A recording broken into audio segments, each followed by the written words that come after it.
मृत्यु के दलदल में एक ताकतवर युवक कुछ खोज रहा था। तभी पानी से पौराणिक 9 सिर वाला अजगर हाइड्रा अचानक छलांग लगाकर बाहर आया। युवक ने निडर होकर अपनी तलवार संभाली और हमला कर दिया। उसने पूरे 81 वारों में अजगर के 7 सिर काट डाले। बचे हुए 2 सिर भी उसी बहादुरी से गिरा दिए। इसके बाद दूसरा इम्तिहान आया। एक जंगली सुअर सामने खड़ा था। सुअर ने जैसे ही दौड़कर हमला किया, युवक पेट पर उछला, चीते सी फुर्ती से नीचे आया और एक भारी हथौड़े से सुअर के सिर पर प्रहार किया। चुनौती सफल करके वह एक गुफा पहुंचा, जहां का रक्षक एक ऐसा सिंह था जिस पर कोई हथियार असर नहीं करता था। युवक को कुछ पता न था, सो सिंह ने झपट्टा मारा, लेकिन अगले ही पल उसने खुद को संभाला, सही मुद्रा में खड़ा रहा और सिंह की चूक का इंतजार किया। मौका मिलते ही उसने सिंह की टांग जकड़ी और पूरी ताकत से जमीन पर पटक दिया। इस तरह सिंह उसके अधीन हो गया। उसकी अद्भुत शक्ति का राज यह कि वह वैद पुत्र था। जी उसने एक मानव स्त्री के साथ यह बालक पैदा किया था, लेकिन जी उसकी पत्नी हेरा को यह अपमान बर्दाश्त नहीं था।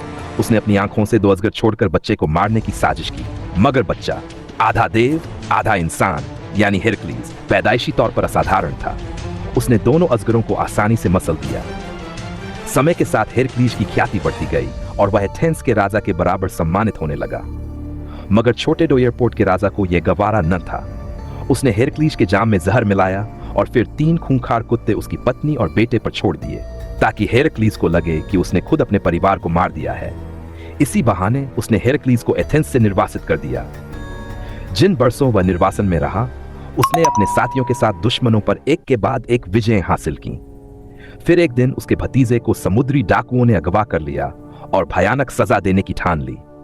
जैसे ही डाकू सरदार ने रस्सी जलाने का हुक्म दिया, भतीजा मुस्कुराया, क्योंकि उसे मालूम था हेरक्लीज आ रहा है। सच ही कुछ क्षण बाद हेरक्लीज आ पहुंचा। डाकुओं को भरोसा था कि उनकी संख्या 40 गुना ज्यादा है, वे आसानी से जीतेंगे।